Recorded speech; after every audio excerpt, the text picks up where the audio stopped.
We return with our first Vanity Publishing segment. This is kind of going to be a marathon. We're going to try to present as many as we can in the short time we're allotted here. We've gotten off on feature films in the weeks past. We haven't even gotten to return to our favorite kind of bizarre literature. Yes, things like bovine excrement. We presented that on the show a few months back. Very weird, homespun, folky type humor. A lot of the Vanity Publishing books, we should explain, are written by older folk wanting to commit their memories to paper. We also have things like the political diatribe books, things like, yes, To Hell with Male Chauvinism, a terrific author photo there too. I think we've shown that before. Giving little thumbs down there, we love that picture.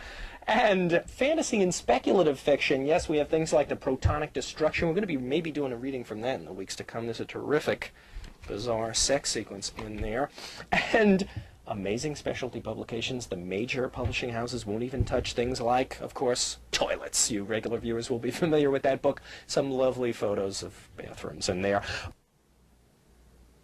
Now comes the hardcore part, folks. We're going to show you as many covers as we can representing all the categories and subdivisions of Vanity Publishing. Things like religious stuff like This Same Jesus. Very nice cover art on that one, particularly bizarre. Then we have Come Unto Divinity, another religious publication. Then we have, totally unrelated to that, we have things like Funhouse. We have things like, we're going to try to get as many of these as we can in here.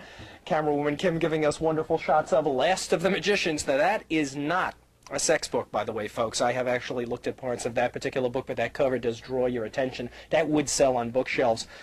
Bizarrely titled books like Report Card on Rape. Don't ask me. It's a serious sociological study. The author decided to call it that.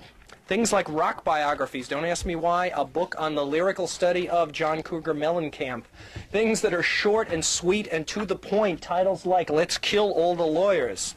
Things that exhort the reader to give yourself a holiday once in a time. Let Us Talk. It's a gentleman very serious. We're going to get to author photos in a second, show you some author photos. This gentleman is very serious. He wants Let Us Talk. Little Black Boy, I Saw Your Face. A lot of interesting poetry and recollection books. This is a book of recollections. The title's particularly unusual, but children's book titles even weirder. Kaduki Head. Of course, we had this one last time. This book was actually being sold by its author in the Village Voice after we featured it on the program, very coincidentally. Rubber Bizarre Life. Phenomenal title, a very interesting, bizarre book. Also back to black poetry at this point. Hear Me, White Man. Very short, sweet, and to the point. Interesting cover there. Cancer, God, and a Cure. Children's book, Just Call Me Growler. We did this one 2.5 years ago on the program, many weeks ago. Judy Garland's life told after she died. Yes, it's the first autobiography to begin after the person's death and on into the afterlife. Scrapie and mad cow disease. I got hundreds of these, folks. I got barrels of them. Some of them I've just kept the covers because we don't have enough room in the Media Funhouse to store. Things like Sometimes I Was Furious. Some of these titles are so phenomenal. I love them. They're like little aphorisms. You can hang them up over your desk at work. My love, it knows no color or position. Very complicated in academic books like One Man's Eye. You guys can read that yourselves. I can't memorize that one. The Carqueets in Panama. Very personalized history of a family. Definitely these are things that are of interest to the author's family. They're in effect wonderful timepieces for the family. This is obviously people who've always wanted to get published, people who are aspiring novelists. Gene Conquers New York. You have things like Mr. Somebody. That definitely draws your attention just from its mere cover. Love Addict at 84. This is another wonderful one. I'm just showing these covers. The little pun titles, Between Nights and Days. Scary stuff like Heed.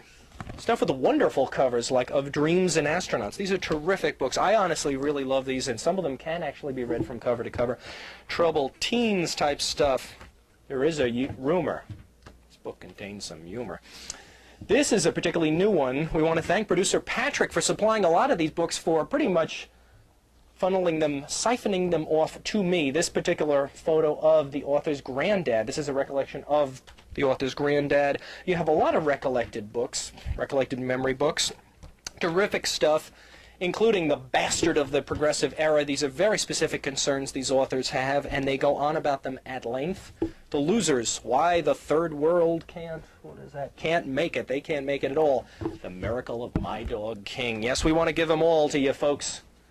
Will your child be busted? Is he doing drugs?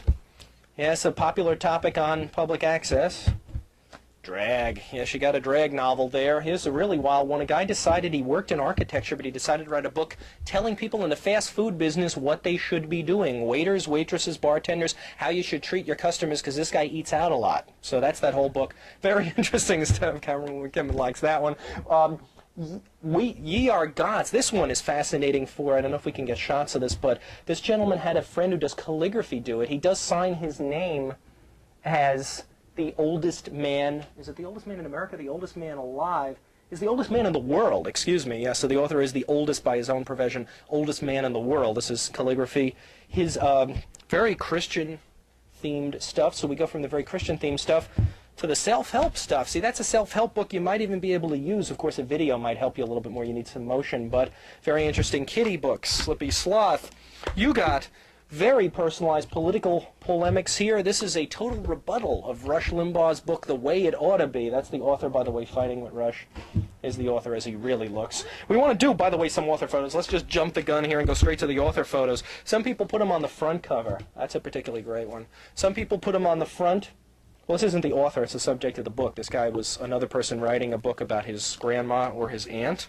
Other people just put their face right on the cover. Some people hide their identity, and we're going to be reading to you from a woman's book who definitely wanted to hide her identity for very specific reasons, and you'll hear why. Some people put really nice pictures of themselves on the back covers. This gentleman, these two guys might even be friends. I don't know if we can get a shot of the two of those guys. They're definitely friends.